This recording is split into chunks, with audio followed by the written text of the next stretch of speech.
Mến chào cô bác anh chị và các bạn đã trở lại với kênh YouTube của Vành Khuyên. Xứ mại được rất là nhiều người yêu thích. Với những cách làm khác nhau thì cho ra những cái loại xứ mại khác nhau. Hôm nay mình sẽ làm một loại xứ mại rất là đặc biệt, ngon bổ. Bởi vì trong thành phần nguyên liệu nó có trứng.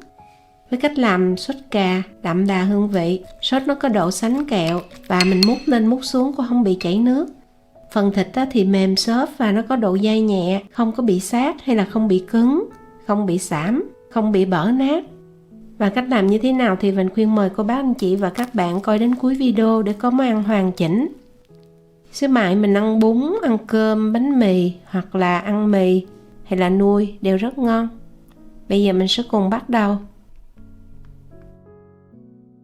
Trên màn hình là thành phần nguyên liệu, Vành Khuyên có ghi chi tiết và cụ thể luôn. Mình có ở đây là 500g thịt bằm hay là thịt xay, hoặc là mình cũng có thể mua cái thịt tươi về mình tự bằm hoặc là tự xay, và mua về xong cái Vành Khuyên cho vào trong tủ đông đá để cho nó tươi. Chút xíu nữa mình làm nó mới có độ dai, kết dính, không có bị bời rời, không bị xảm, không bị sát đó. Rồi đây là một ổ bánh mì 70g, hành, ngò với ớt để mình nêm, 6 cái trứng gà hoặc là trứng cút cũng được luôn. Còn đây là 2 củ hành tây 160g, 2 tép tỏi, 20g hành tím, 280g cà chua. Mình ăn kèm với xà lách, dưa leo hoặc là đồ chua. Thích thì mình sẽ làm thêm đồ chua cà rốt su hào hoặc là cà rốt củ cải trắng. Bước đầu tiên là mình sẽ luộc trứng và cho nước nhiều vào cho nó ngập. Cái này thì chắc là các bác anh chị em mình đều biết. Mình cho 1 muỗng cà phê muối với lại 2 muỗng cà phê giấm để chút nó dễ lột đó. Rồi để nắp lại mình luộc, chờ cho sôi lửa lớn. 2 tép tỏi mình sẽ bằm nhuyễn chung với lại 1 củ hành tím. Cái này để chút xíu nữa mình phi, còn nếu có rồi thì khỏi cần làm. Cái này mình cần phải làm trước. Và mở bếp lên mình cho 1 hoặc là 2 muỗng canh dầu ăn. Hành tím mình sẽ phi trước. Sau khi mình đảo thấy nhẹ tay rồi, lúc này mình cho tỏi. Tỏi mình nên cho sau hành tím. Rồi mình đảo lên, rồi chờ cho đến khi nào mình thấy nó nâu. Hành tây mình sẽ xẻ đôi, sau đó mình cắt hạt lựu.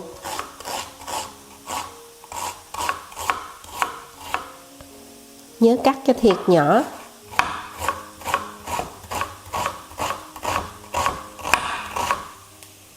Mình để riêng ra. Còn một củ này thì mình cắt ra cũng hạt lựu để mình ướp vào trong thịt, giúp cho thịt nó không có bị khô đó. Nếu có củ sắn thì cho củ sắn, tức là củ đậu, hoặc là cho su hào cũng được luôn. Nhưng mà củ sắn hay là củ đậu hay là su hào đó thì mình phải vắt bớt nước. Bánh mì mình sẽ cắt nhỏ.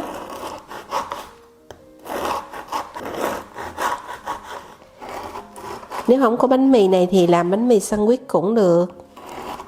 Hoặc không thôi là mình làm cái bột chiên xù, giống như hôm trước Vành Khuyên cũng có chia sẻ.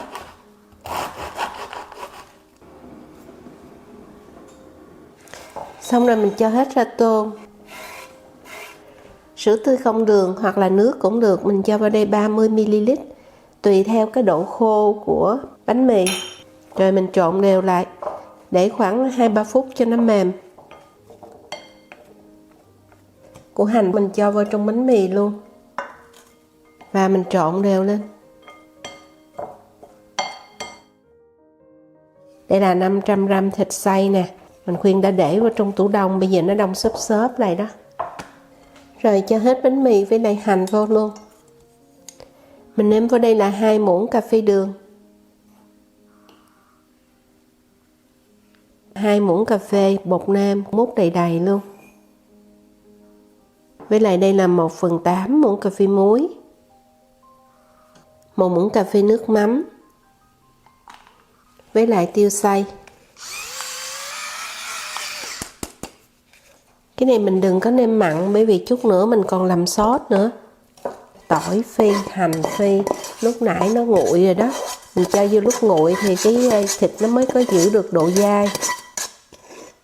Rồi mình dùng tay mình bóp hoặc là lấy cái muỗng mình trộn sao cho nó thiệt là đều luôn.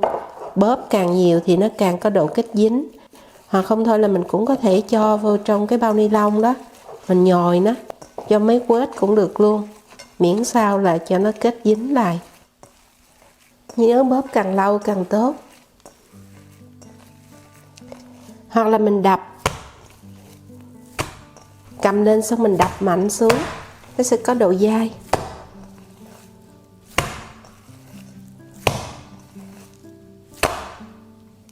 Sau khi sôi thì hạ nhỏ lửa xuống, mình luộc trong vòng 7 phút. Rồi bây giờ mình chế ra nước lạnh và lột vỏ. Rồi mình sẽ chế nước lạnh hoặc là nước đá lạnh để cho nó thiệt là nguội luôn. Ngâm ở đây. Cà chua thì mình sẽ cắt ra rồi vắt bỏ nước cho nó không có bị chua.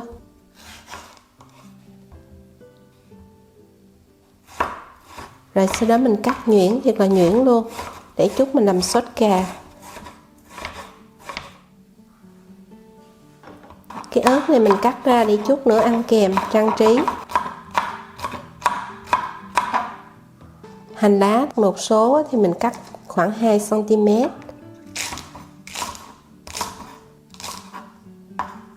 Còn cái gốc này mình cắt nhuyễn. Còn cái hành lá này mình cắt nhuyễn luôn và để riêng. Cái lá ngò thì mình để riêng. Còn cái cọng ngò thì mình sẽ cắt ra cho thơm và cũng để riêng luôn. Trong lúc đợi trứng nguội thì thịt mình nên cho vào trong tủ lạnh hoặc là tủ đông cũng được nữa cho nó lạnh đó. Rồi trứng sau khi nguội thì mình sẽ cắt đôi ra.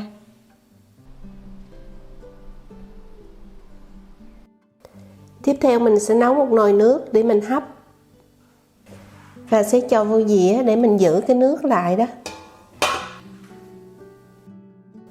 Nhân mình sẽ chia ra 12 cái, 12 viên. Mỗi viên là khoảng 60 gram thịt. Sau đó vo tròn lại, nắm cho nó chặt lại. Rồi mình mới lấy cái ngón tay cái nè, mình tạo nó một cái lỗ chính giữa giống như là cái giếng. Và cái trứng mình sẽ úp xuống. Rồi lấy tay mình gói lại. Mình sẽ chừa một chút xíu để thấy cái lòng trắng, để nhìn thấy cái trứng bên trong. Rồi như vậy là được. Lần lượt mình sẽ làm cho hết.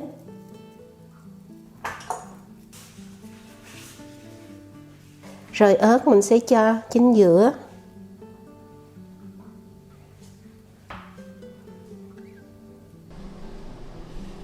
Nước sôi rồi mình sẽ hạ xuống lửa trung bình. Mình hấp 17 phút. Và sử dụng lại cái chảo lúc nãy mình cho vào đây 1 muỗng canh dầu ăn. Cái gốc hành mình cho vô để mình phi trước. Chờ cho nó nâu vàng xong mình sẽ tắt lửa. Sau đó mình cho hết hành tây. Và mình xào lên cho thơm. Có thể xào cho đến khi nâu vàng cũng được luôn. Nhưng mà thường là mình khuyên hay để cho nó trong là được rồi. Bây giờ mình cho hết cà chua và để lửa lớn. Nêm 1/4 muỗng cà phê muối, 1 muỗng cà phê đường. Rồi mình sẽ xào lên cho đến khi cà mềm. Hoặc là mình đậy nắp lại, nấu lửa trung bình. Để làm sốt thì mình sẽ có 1/2 cốc nước, tức là 120 ml. Mình nêm vào đây là 2 muỗng cà phê đường, 2 muỗng cà phê bột nêm, 1 muỗng cà phê tương ớt, 3 muỗng canh sốt cà chua hoặc là tương cà chua, ketchup đó cũng được luôn, và 1 muỗng canh nước tương.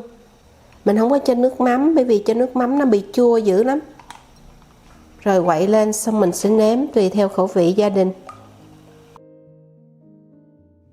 Và nãy giờ cũng được 5 phút rồi, cái cà nó cũng mềm. Mình quậy hết chén sốt vừa pha xong cho hết luôn. Mình nấu khoảng 2 phút ở lửa trung bình. Sau đó thì có thể cho vô máy xay, mình xay cho nhuyễn, hoặc là mình cho qua cái rây để mình lọc như vậy. Mình khuyên thấy khi mà mình lọc như vậy, mình bỏ cái xác đi á, thì chút nữa cái sốt của mình nó sánh kẹo rất là ngon luôn. Cố gắng mình cạo để mình lấy cho nhiều nhất có thể. Cái này bỏ đi. Rồi cái tô này mình sẽ cho vô trong chảo. Sau 17 phút á, thì thịt đã chín. Nhớ là mình đừng hấp lâu, nó sẽ bị sát và khô đó. Bây giờ mình lần lượt sẽ cho vô trong chảo nè. Thơm lắm luôn cô bác anh chị em và các bạn ơi. Nhớ làm giống như Vành Khuyên chia sẻ là mình có xíu mại ngon lắm luôn á. Mình sẽ nấu.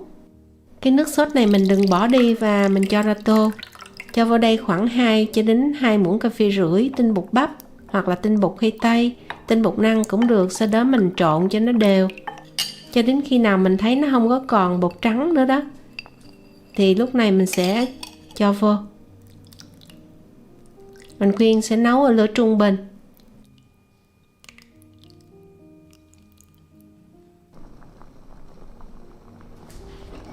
Bây giờ thì sôi lại, mình sẽ lắc chảo để cho nó đều. Nấu cho đến khi nào mà mình nhìn thấy nó kẹo sệt lại. Bởi vì mình sẽ hâm đi hâm lại đó, thì nó đặc hơn. Cũng như là khi nó nguội xuống nó sẽ đặc.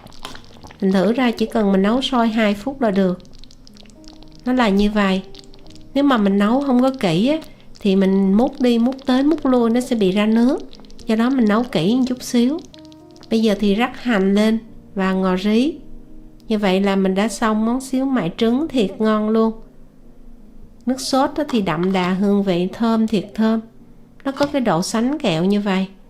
Chan bánh mì hoặc là ăn cơm, ăn bún, ăn mì, ăn nuôi đều ngon. Còn cái thịt nó không có bị xảm hay là bị sát. Phần trứng nó cũng thấm vị đậm đà nữa. Rất là vừa ăn luôn. Cô bác anh chị em và các bạn mình cùng nấu cho gia đình. Nếu mà có thắc mắc thì viết bình luận cho Vành Khuyên. Từng cái viên xíu mại thiệt là ngon luôn, tròn xoe. Vành Khuyên cắt ra để mình nhìn thấy bên trong.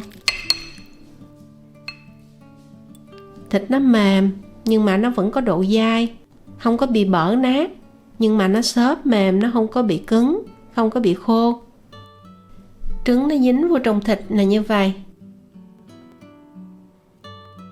Vậy hình ảnh cho cô bác anh chị em và các bạn mình nhìn thấy chảo xíu mại ngon thiệt ngon. Nếu thích thì mình cùng vào bếp và làm liền cho gia đình. Món này mình ăn cơm.